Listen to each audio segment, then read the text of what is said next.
ये कहानी है दो ऐसी दुनियाओं की, जिसमें पहली दुनिया है नॉर्मल दुनिया, जिसमें हम इंसान रहते हैं, जिसे वेकिंग वर्ल्ड कहा जाता है, और दूसरी है ड्रीम्स की दुनिया, जिसमें लोग नींद में सोते हुए चले जाते हैं। इस दुनिया को ड्रीम वर्ल्ड कहा जाता है, यानी सपनों की दुनिया। यहाँ हमें बताया जाता है कि इस सपनों की दुनिया को लॉर्ड मॉर्फियस यानी सपनों का राजा कंट्रोल करता है, जो इंसानों को अच्छे या बुरे किसी भी तरह के सपने दिखा सकता है। इतना ही नहीं, लॉर्ड मॉर्फियस अपनी पावर से टाइम ट्रैवल भी कर सकता है, यानी वो किसी भी जमाने में टाइम ट्रैवल करके आ जा सकता है। यहाँ तक कि वो किसी भी इंसान का रूप ले सकता है या उस इंसान के दिमाग में अपने विचार डाल सकता है। लेकिन एक बार पृथ्वी पर रहता एक तांत्रिक जादूगर लॉर्ड मॉर्फियस को अपने मंत्रों से उसे पृथ्वी पर जबरदस्ती ले आता है, और लॉर्ड मॉर्फियस के सारे जादू यंत्र उससे छीनकर उसे एक बड़े गुम्बद में कैद कर लेता है। लेकिन आखिर उस तांत्रिक ने लॉर्ड मॉर्फियस को कैद क्यों किया, और लॉर्ड मॉर्फियस के जादू यंत्रों से वो क्या करेगा, और क्या लॉर्ड मॉर्फियस कभी उस तांत्रिक की कैद से छूट पाएगा? चलिए जानते हैं। तो कहानी की शुरुआत मॉर्फियस के प्यारे कौवे को दिखाते हुए होती है, जो पंख फड़फड़ाते हुए उसके महल में पहुंचता है। वहीं मॉर्फियस कोरिंथियन नाम के एक बुरे सपने को ढूंढ रहा था। दरअसल कोरिंथियन ड्रीमिंग रियान को छोड़कर भाग गया था,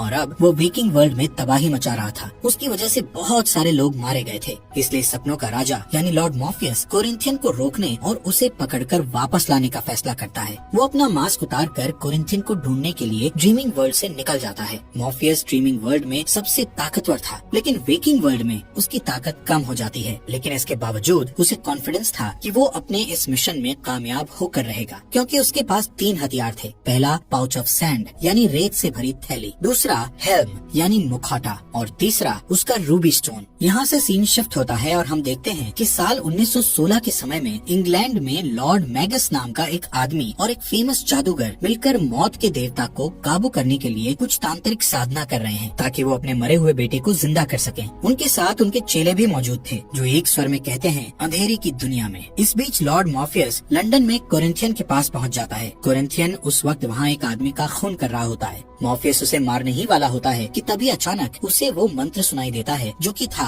अंधेरे की दुनिया में। इतना सुनते ही वो तुरंत गायब हो जाता है। यहाँ इस राज का खुलासा होता है कि मौत के देवता को पकड़ने की जगह मैगस ने गलती से सपनों के राजा को पकड़ लिया था। अब क्योंकि मॉर्फियस एक अलौकिक शक्तियों वाला अनंत जीवी था, इसलिए मैगस उसे अपने तहखाने में कैद करके उसके सैंड पाउच, हेल्म और रूबी को निकालकर अपने पास रख लेता है, जिससे मॉर्फियस कमजोर हो जाता है। उसके कैद होने की वजह से वेकिंग वर्ल्ड में अफरा तफरी मच जाती है और स्लीपी सिकनेस नाम की एक बीमारी फैल जाती है, जिसमें होता यह है कि अगली सुबह लाखों लोग नींद में मर जाते हैं, जिनमें औरतें, मर्द और बच्चे भी शामिल थे। दरअसल ये सारे लोग नींद में सपने देख रहे थे, लेकिन उसी वक्त मॉर्फियस के कैद हो जाने के कारण वो सपनों की दुनिया में ही फंसे रह गए और वेकिंग वर्ल्ड में वापस नहीं लौट पाए। ऐसे ही एक दिन कोरिंथियन मैगस को ट्रैक करके ढूंढ लेता है और उसे बताता है कि वो किस तरह मॉर्फियस को अनंत समय तक कैद करके रख सकता है। असल में कोरिंथियन नहीं चाहता था कि मॉर्फियस इस कैद से आजाद हो, क्योंकि अगर मॉर्फियस आजाद हो गया तो वो उसे अपने साथ वापस ड्रीम वर्ल्ड में ले जाएगा। लेकिन कोरिंथियन ड्रीम वर्ल्ड में वापस नहीं जाना चाहता था, इसलिए वो मैगस को एडवाइस देता है कि तुम उसे कांच के गोले में रखकर उसके चारों तरफ मंत्रों से एक गोल घेरा बना दो।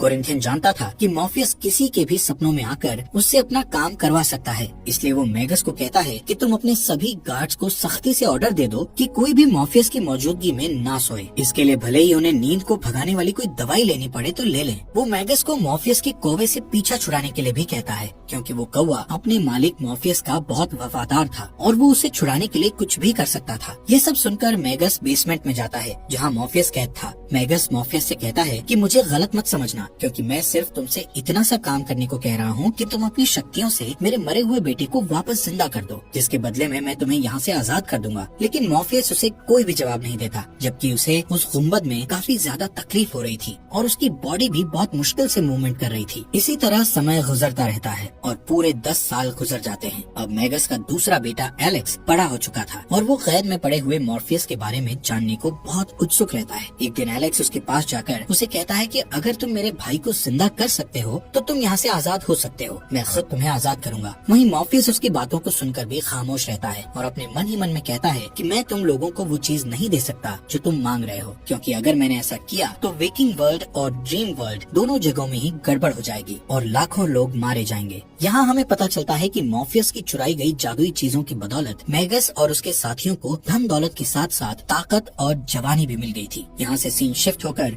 साल 1926 में चला जाता है, जहाँ पर एलेक्स एक बार फिर से मॉर्फियस से बात करता है। वो मॉर्फियस से दोबारा वही कहता है कि अगर तुम मेरे मरे हुए भाई को हमें वापस जिंदा लौटा दो तो मेरे पिता तुम्हें इस कैद से आजाद कर देंगे। लेकिन उसी वक्त मैगस वहाँ आ जाता है और एलेक्स को उससे बात करते देख लेता है, जिसके बाद वो उसे सजा देने के लिए कमरे में ले जाकर बहुत मारता है। मैगस एलेक्स को कहता है कि अगर तुम सच में मेरे बेटे हो तो फिर तुम्हें मॉर्फियस के कौवे को मारकर ये साबित करना होगा। एक दिन जब मॉर्फियस का कौवा मॉर्फियस को छुड़ाने के लिए कांच के गुंबद को फोड़ने की कोशिश कर रहा होता है तो मजबूर होकर एलेक्स उस कौवे को गोली मार देता है। पिंजरे में कैद मॉर्फियस ये सब देखकर दुख से भर जाता है। इस घटना को कई साल बीत जाते हैं। एक दिन मैगस की एक दासी ईथल उससे कहती है कि वो प्रेग्नेंट है। तब मैगस उससे कहता है कि उसे और बच्चा नहीं चाहिए, इसलिए वो उस बच्चे को गिरा देने के लिए कहता है। इस बात से गुस्सा होकर ईथल उसका महल छोड़कर भाग जाती है, लेकिन जाने से पहले वो मॉर्फियस की चीजें रूबी, रेत की थैली और उसका हेल्म भी अपने साथ ले जाती है। जब मैगस को ये पता चलता है तो वो गुस्से से पागल हो जाता है और उन चीजों को वापस पाने के लिए मॉर्फियस के पास जाता है और उससे कहता है कि अगर मॉर्फियस उसे ढेर सारे पैसे और पावर के साथ साथ अमर बना दे तो वो उसे आजाद कर देगा। लेकिन मॉर्फियस इस पर भी कुछ नहीं कहता। तो फ्रस्ट्रेट होकर मैगस एलेक्स पर अपना गुस्सा निकालता है। उन दोनों में लड़ाई होने लगती है, जिसमें मैगस को धक्का लग जाता है और वो सर के बल जमीन पर गिर जाता है, जिससे तुरंत उसकी मृत्यु हो जाती है। इससे घबराकर एलेक्स गार्डन में चला जाता है, जहाँ उसकी मुलाकात पॉल नाम के एक वर्कर से होती है। पॉल उसे दिलासा देता है और एलेक्स से कहता है कि उसे मॉर्फियस के पास जाना चाहिए और उससे हेल्प मांगना चाहिए, पर एलेक्स कहता है कि उसने मॉर्फियस के कौवे को मार डाला था, इसलिए इस वक्त उससे हेल्प मांगना सही नहीं होगा। इस तरह कई साल और गुजर जाते हैं और मॉर्फियस को कैद में पड़े हुए 104 साल बीत जाते हैं। पॉल और एलेक्स दोनों बूढ़े हो चुके थे, उनके पूरे शरीर में झुर्रियां पड़ चुकी थी, लेकिन वो दोनों अब भी मॉर्फियस के साथ सौदेबाजी करना चाहते थे। एक दिन पॉल एलेक्स को व्हील चेयर में बिठाकर उसी जगह आता है जहाँ मॉर्फियस कैद था और उसके चारों तरफ बने हुए घेरे को जानबूझकर तोड़ देता है, ताकि सपनों का देवता मॉर्फियस अपने पावर्स को यूज कर सके। उनके जाने के बाद मॉर्फियस वहाँ मौजूद गार्ड्स में से एक को अपनी शक्ति से सुलाकर उसके सपने में पहुँच जाता है। फिर वो उस गार्ड को गोली चलाकर कांच के गोले को तोड़ने पर मजबूर कर देता है। फिर जैसे ही मॉर्फियस कैद से बाहर निकलता है, वो एलेक्स से बदला लेने के लिए उसे हमेशा के लिए सुला देता है, जहाँ उसे एक के बाद एक दूसरा डरावना सपना आता रहता है। अब मॉर्फियस 104 साल तक कैद में रहने के बाद वापस अपने ड्रीम वर्ल्ड में लौटता है, तो वो ये देखकर हैरान रह जाता है कि वहाँ सब कुछ बदल चुका था। पहले वहाँ जो खूबसूरत महल था वो अब बुरे हाल में पहुँच चुका था। मॉर्फियस वहाँ के मेन लाइब्रेरियन लुसियन से मिलता है, जो उसे बताता है कि वहाँ राजा के न होने से बहुत सारे लोग उस जगह को छोड़कर जा चुके थे। ये सब सुनकर वो बहुत दुखी हो जाता है और कसम खाता है कि वो अपने इस दुनिया को फिर से बसाएगा और उसे अपना पुराना मुकाम दिलाकर रहेगा। दूसरी तरफ कोरिंथियन को एक घर में एक आदमी के साथ दिखाया जाता है। वो उस आदमी को मारने वाला होता है। कोरिंथियन को ये पता चल चुका था कि मॉर्फियस वहाँ से आजाद होकर जा चुका है और अब वो कभी भी उसे लेने आ सकता है। यहाँ पता चलता है कि कोरिंथियन के चेहरे पर आंखें नहीं थी, बल्कि आंखों की जगह छोटे छोटे दांत थे, जिन्हें देखकर ऐसा लगता था कि वो छोटे छोटे मुंह थे। इसी वजह से वो हर वक्त काला चश्मा पहने रहता था। वो जब भी किसी को मारता तो उनकी दोनों आंखें निकाल लेता था। उधर ड्रीम वर्ल्ड में मॉर्फियस लुसियन से कहता है कि वो अपने हथियारों रूबी, सैंड पाउच और हेल्म के बिना कुछ नहीं कर सकता,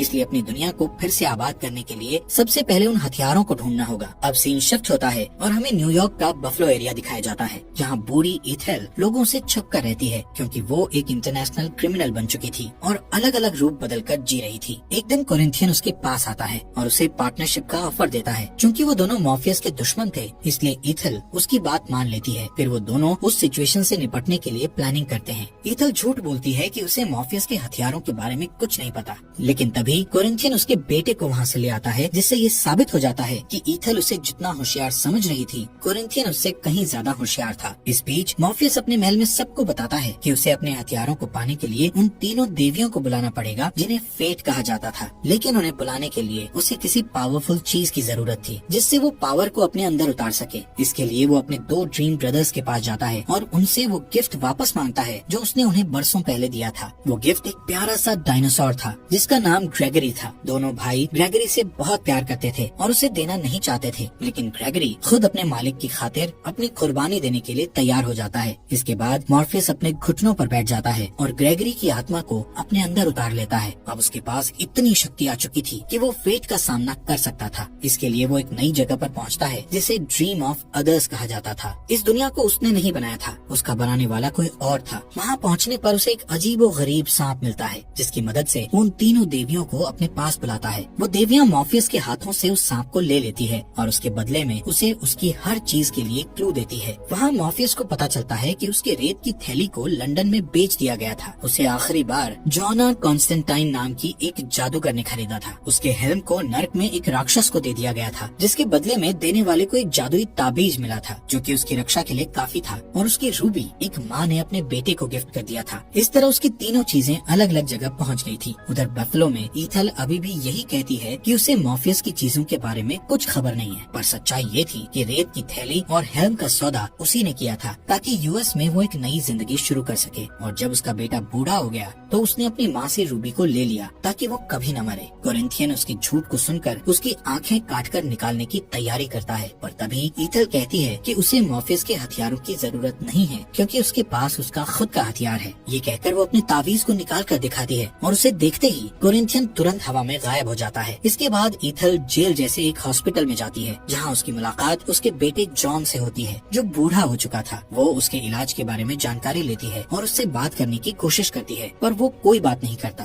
इस बीच ड्रीमिंग रेल्म में मॉर्फियस लुसियन को बताता है कि वो अपनी रेत की थैली लाने के लिए लंदन जा रहा है ताकि वो इतना स्ट्रॉन्ग हो जाए कि नर्क में जाकर वहाँ से अपना हेल्म वापस ला सके। जैसे ही वो वहाँ से निकलता है, ईथल के जादुई तावीज के कारण कोरिंथियन को ड्रीमिंग रेल्म में फेंक दिया जाता है। लुसियन उसका स्वागत करता है और उसे वेकिंग वर्ल्ड से दूर रहने के लिए कहता है, पर कोरिंथियन जिद पर अड़ा रहता है और वापस वहाँ जाने की कोशिश करता है। इस बीच मॉर्फियस लंदन पहुँच जाता है और उस जादूगर जोना कॉन्स्टेंटीन से मिलता है जिसके पास वो रेत वाली थैली थी। वो उससे उस थैली का सौदा करने की कोशिश करता है, पर वो जादूगर इनकार कर देती है और कहती है कि उसे एक जगह झाड़ फूंक का काम करने जाना है। ये कहकर वो वहाँ से चली जाती है। वो एक चर्च में जाती है और देखती है कि एक अमीर राजकुमारी एक फुटबॉलर से शादी करने वाली थी। जोना कंफ्यूज होकर सोचती है कि आखिर उस कपल को झाड़ फूंक कराने की क्या जरूरत थी, पर तभी वो राजकुमारी के चीखने की आवाज सुनती है और उसे पता चलता है कि फुटबॉल प्लेयर पर किसी शैतानी ताकत का कब्जा था। उसके मुंह से एक राक्षस निकलता है जो फुटबॉलर की अंतड़ियां निकाल देता है और फिर जोना की तरफ बढ़ता है। उसी वक्त मॉर्फियस वहाँ पहुँच जाता है और वो उस राक्षस को पहचान लेता है। मॉर्फियस और वो राक्षस आपस में बातें करने लगते हैं, जिसका फायदा उठाकर जोना अपनी जादुई शक्तियों से उस राक्षस को वापस नर्क में भेज देती है। इस घटना के बाद मॉर्फियस और जोना बाहर जाकर एक दूसरे से ढंग से बात करते हैं। मॉर्फियस अपनी रेत वाली थैली के बारे में पूछता है तो जोना उसे कहती है कि वो उस थैली के धागों को खोल नहीं पाई, इसलिए उसने उसे बेच दिया। ये सुनकर मॉर्फियस परेशान हो जाता है और कहता है कि उन्हें किसी भी तरह उस थैली को ढूंढना होगा, वरना सपनों की दुनिया का वजूद मिट जाएगा और अगर सपने न रहे तो दुनिया में तबाही मच जाएगी। लेकिन जोना उसकी बात पर ध्यान नहीं देती और वहाँ से चली जाती है। उसके जाने के बाद मॉर्फियस की नजर उस कौवे पर पड़ती है जिसे लुसियन ने उसकी मदद के लिए भेजा था। वो अपना नाम मैथ्यू बताता है और उससे वादा करता है कि हर हाल में उसकी रक्षा करेगा। उस रात मॉर्फियस जोना के सपने में आता है। जोना एक बुरा सपना देख रही होती है कि एक राक्षस उसे खींचकर नर्क में ले जा रहा है। तभी उसकी नींद खुल जाती है और वो मॉर्फियस को